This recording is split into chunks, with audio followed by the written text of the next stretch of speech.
In some remote parts of China, there are communities where women have traditionally been allowed to marry multiple husbands, a custom so unusual that it shocks many outsiders. Combined with hidden social issues, strict cultural expectations, and controversial traditions, these lesser-known realities reveal a side of China that the world rarely gets to see. When most people think of China, they imagine futuristic megacities, ancient temples, breathtaking landscapes, and one of the oldest civilizations on Earth. But beyond the modern skylines and famous landmarks lies a country filled with contradictions, mystery, and deeply rooted customs that continue to shape everyday life.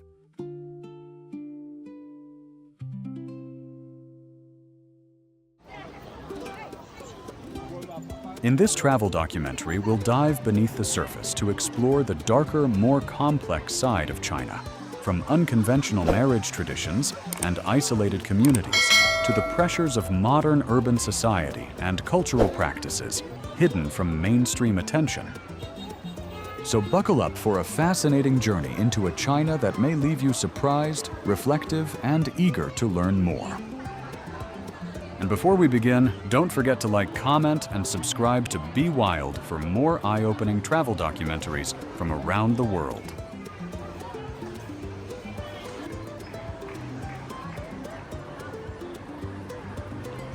Freedom of speech in China.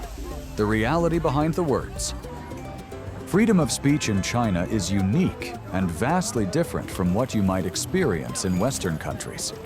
It's a landscape that allows expression, but within tightly controlled boundaries. The government actively oversees all forms of media, from news outlets to popular social media platforms like WeChat and Weibo, making these public forums both spaces of engagement and self-censorship. As of 2024, over 1 billion people in China are connected through these platforms, discussing everything from food trends to major cultural events. However, there's an underlying sense of caution. People know that certain topics, especially those critical of the government, are off-limits. Posts can be flagged removed, or even result in legal consequences if they are deemed inappropriate.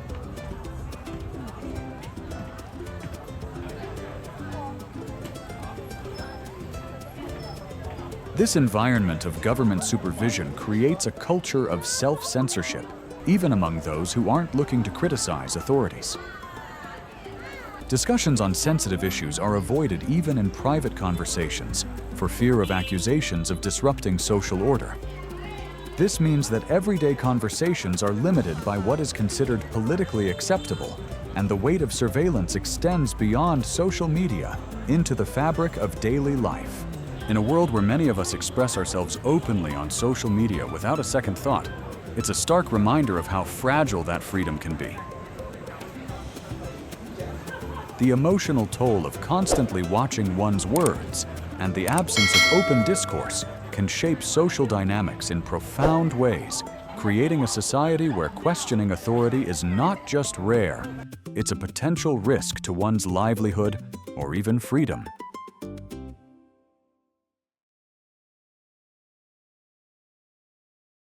Shanghai Marriage Market balancing tradition and modernity. In the heart of Shanghai's People's Park lies one of China's most intriguing social customs, the Shanghai Marriage Market. Every weekend, parents and grandparents gather at the park holding handwritten profiles of their unmarried children. These profiles detail information like age, education, profession, and financial status, with the hope of finding the perfect match for their children.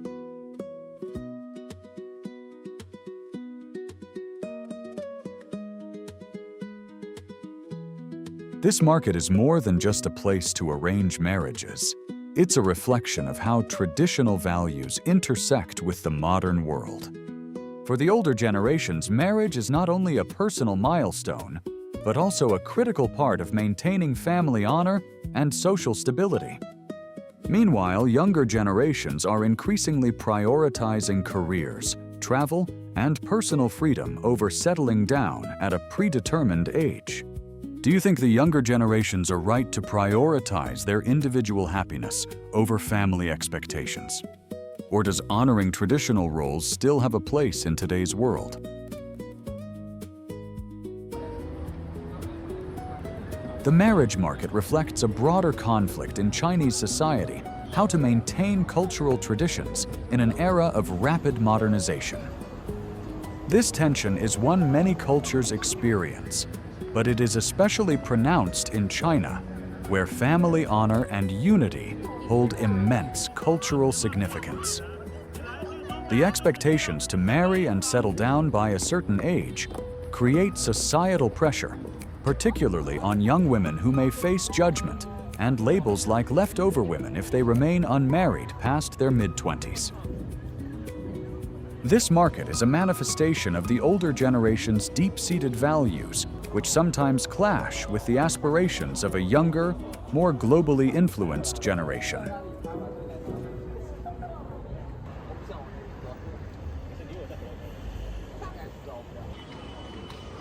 The 996 work culture productivity at a cost.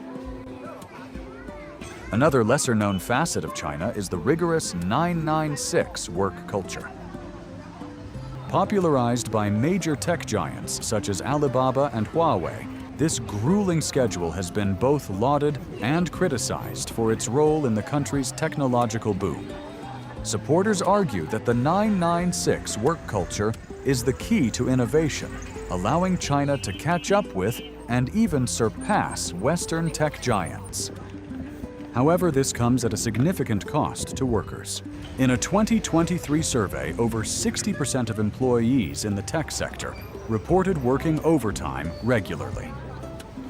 The physical and mental toll of such long hours includes chronic stress burnout and a lack of personal time, with many workers sacrificing health and family moments for the promise of career growth.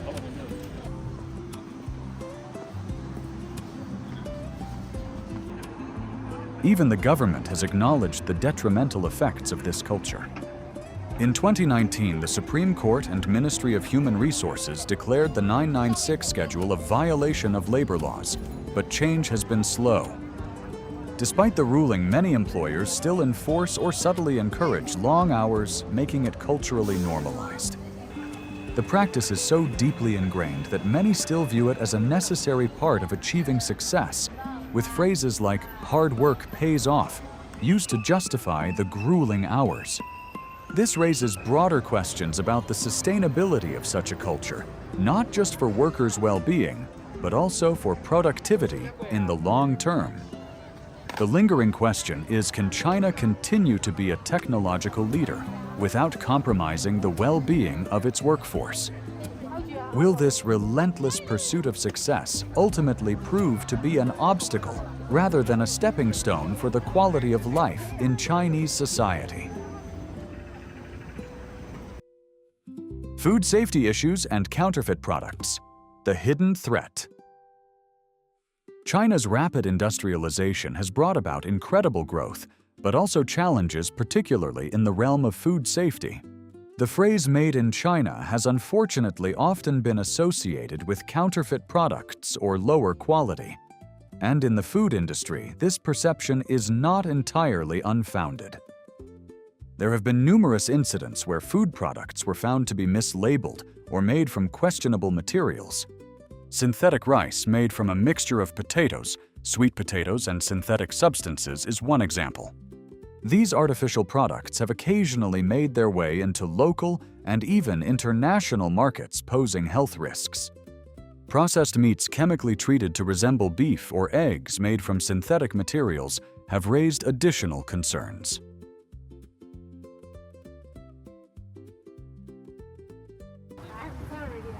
The Chinese government has taken significant steps to tighten food safety regulations.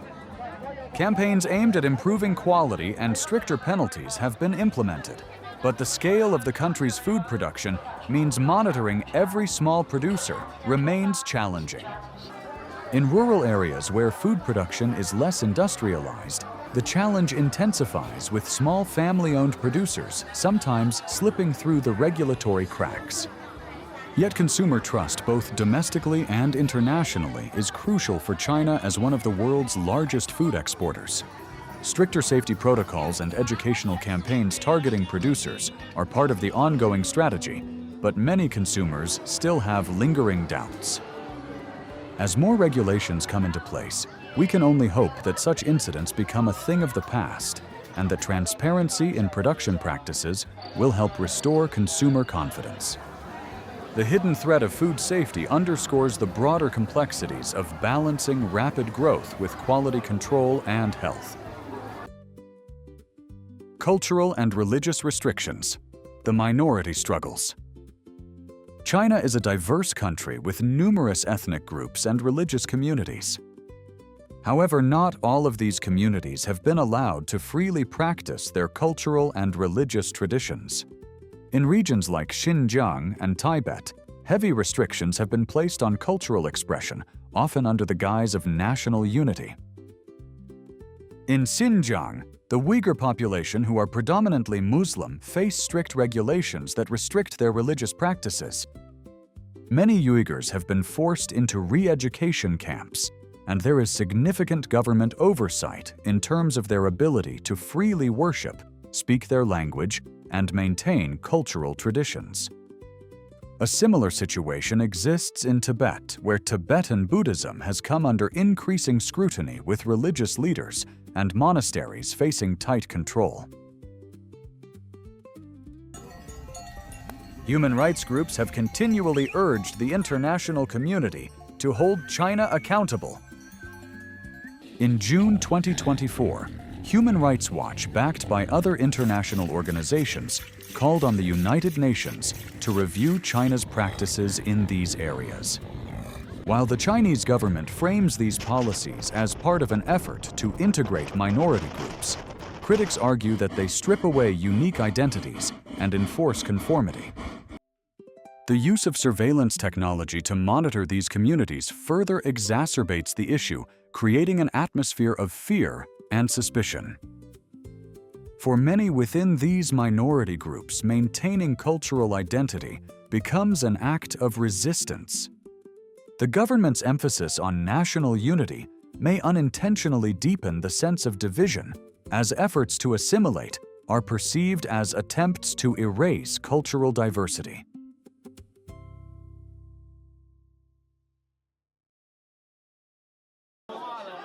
Extreme cuisine balancing tradition and safety. Chinese cuisine is well known for its variety and adventurous spirit. From century eggs to crocodile meat, there are dishes that reflect the depth and diversity of the country's culinary history. But alongside the rich food culture are certain practices that have raised questions about health and safety. During the early stages of the COVID-19 pandemic, several traditional food practices came under scrutiny, with exotic animal consumption being incorrectly blamed as a potential source of the outbreak. This brought global attention to the issue, raising questions about food safety and animal welfare. Many traditional Chinese dishes involve ingredients that are not commonly consumed elsewhere, such as insects, reptiles, or organ meats, which are believed to have medicinal or nutritional benefits.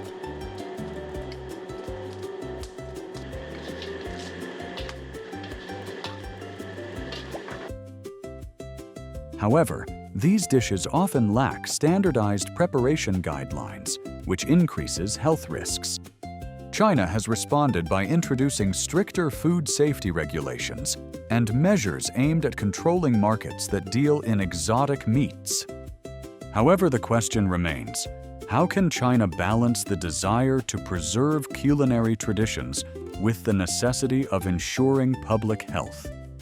This question is especially relevant in a world where zoonotic diseases are becoming a more significant concern. The cultural importance of some of these extreme foods cannot be understated. Many are tied to traditional Chinese medicine or regional identity. Would you be willing to try some of these unique dishes? Or do you think there should be stricter regulations on certain food practices to ensure safety?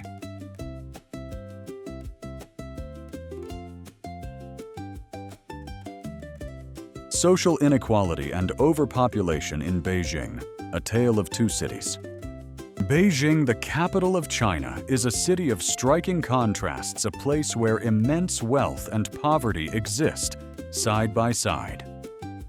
On one side, there are gleaming skyscrapers, luxury shopping malls, and affluent residents enjoying the best that modern life has to offer. On the other side are crowded, deteriorating neighborhoods filled with migrant workers who have moved from rural areas seeking a better life.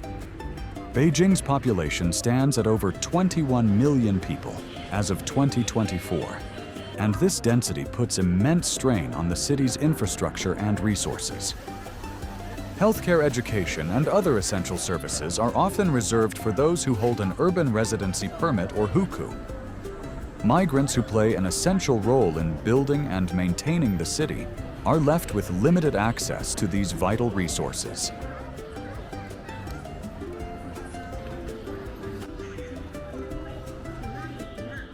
This divide highlights one of the unintended consequences of rapid urbanization. While Beijing has grown to symbolize China's economic might, the reality for millions of its low-income residents is very different. Migrants often live in densely packed, aging apartment blocks on the outskirts of the city, with limited public services and no guarantees of employment stability. The story of Beijing is one of progress, but also one of disparity, a reminder that not all residents have shared equally in the city's prosperity. Despite their efforts to contribute to Beijing's growth, many migrants face systemic barriers that prevent them from accessing opportunities on an equal footing. It raises broader questions about the nature of urban development and how to create inclusive cities where everyone can thrive, not just a privileged few. The Hukou system barriers to equality. The Hukou system, a household registration system introduced in the 1950s, categorizes residents as either rural or urban. And this categorization has a profound impact on people's lives. Originally designed to control population movement and ensure resources were distributed evenly, it has become a significant barrier for many people trying to improve their quality of life. For those with an urban Hukou, the benefits are clear access to quality healthcare, education, and job opportunities. However, rural Hukou holders often find themselves at a disadvantage, particularly when they migrate to cities. Their children may face difficulties in accessing good schools, and healthcare can be more expensive and less accessible. This means that despite their contributions to the urban economy, rural migrants are systematically excluded from the opportunities available to urban residents. In 2024, there were an estimated 290 million internal migrants in China, many of whom moved to cities like Beijing and Shanghai. Reforms have been proposed to reduce these disparities, but change is slow, and millions of people are still left in limbo, contributing to the growth of cities that often do not welcome them fully. The Hukou system is a reminder of the challenges that arise when policies fail to keep up with rapid social and economic changes. Efforts to reform the system are ongoing, but progress is slow and the bureaucratic hurdles can be overwhelming. Many migrants live their entire lives without ever gaining the full rights that an urban Hukou provides, and this creates a persistent class divide within cities. The Hukou system not only influences where people can live and work, but also affects the fundamental dignity of being able to provide for one's family without undue obstacles.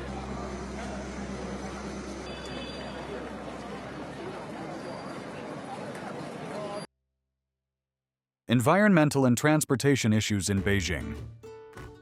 Urban expansion has been accompanied by environmental challenges, particularly in megacities like Beijing.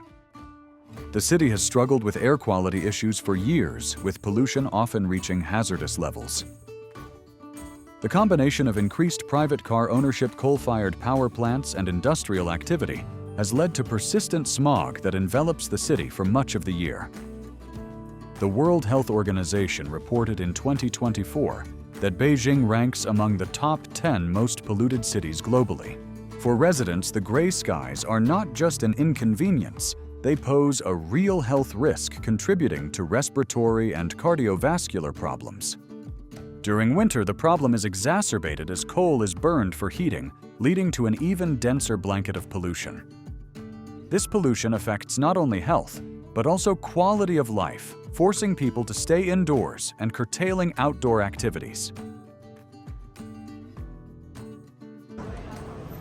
The Chinese government has launched multiple initiatives to tackle pollution, from promoting electric vehicles to reducing reliance on coal. They have also increased investment in renewable energy projects such as solar and wind power to provide a sustainable solution. However, the transition is slow, and until greener solutions are widely adopted, millions of Beijing residents will continue to face the daily challenges posed by poor air quality. Beijing's air pollution is a symptom of the broader environmental costs of rapid development, and addressing it will require balancing economic needs with environmental responsibility. Can Beijing's residents hope for a future with clearer skies, or will economic growth continue to come at such a high cost? The challenge lies in finding a balance where both progress and the environment can coexist without sacrificing public health. Exportation of digital authoritarianism. China's rapid digital growth has not only transformed its cities, but also influenced the way other countries view digital governance. The social credit system SCS, a massive framework that scores citizens and companies based on their behaviors, is one example of how China blends technology with governance. The system uses data from a network of over 600 million cameras, tracking everything from social interactions to spending habits. High social credit scores bring benefits like easier access to loans and faster internet, while low scores can restrict travel or even affect job prospects. While the system aims to create a more trustworthy society, critics argue that it infringes upon personal freedoms and privacy. As a result, many Chinese citizens have taken to self-censorship carefully, considering what they say online to avoid repercussions. What makes this topic even more complex is the growing interest in China's digital model by other nations. Governments around the world, particularly in Asia, Africa, and parts of Europe, have expressed interest in adopting similar systems to enhance state security and governance. This trend, termed digital authoritarianism, raises important questions about the balance between collective security and individual rights, and it challenges the values of privacy and freedom globally. The export of digital governance models like the SCS means that China's influence extends beyond its borders, shaping how other nations consider surveillance and social control. The implications for global digital freedom are profound. Will we see more countries adopting such measures? And what does this mean for the future of democracy in a digital age?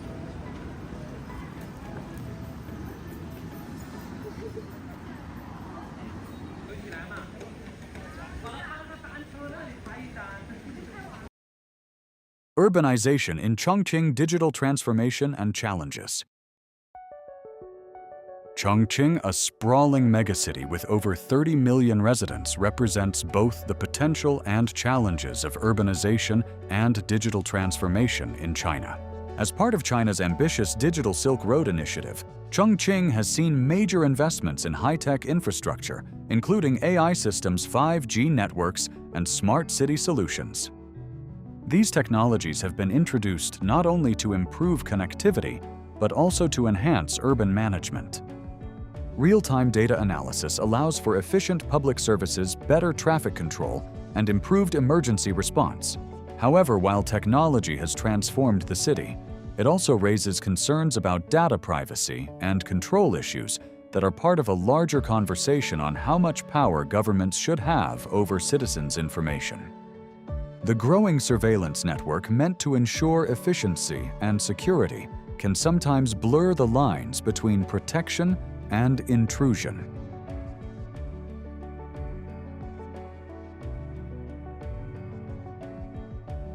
The digital Silk Road also extends beyond China, with projects in countries like Zimbabwe and Venezuela that involve building digital infrastructure.